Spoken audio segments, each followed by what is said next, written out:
കാക്ക പറന്ന് ചെന്ന് ഒരു അപ്പം കൊത്തിയെടുത്ത് വേഗം മറന്നുപോയി. അങ്ങനെ ദൂരെ മരത്തിന്റെ തൊമ്പിൽ ചെറിയിരുന്നു.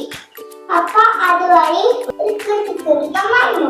അപ്പൊ കണ്ടപ്പോൾ കുരുക്കന് വായി വെള്ളം വന്നു.